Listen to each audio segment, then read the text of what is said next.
How many black people are in the current cabinet? There's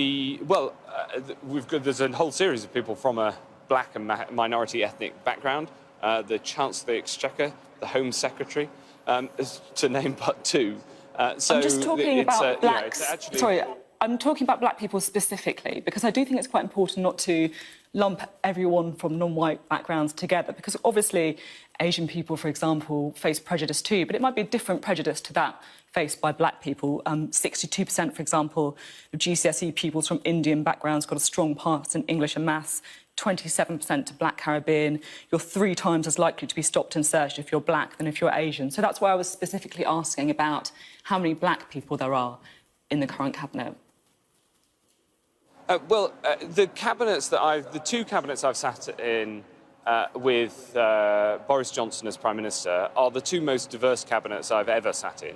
Right at the top of government, including in the great offices of state, people from black and minority ethnic backgrounds. Kwasi Kwarteng was sitting around the cabinet table with me. Actually, I think that Boris Johnson has got a very good record on this.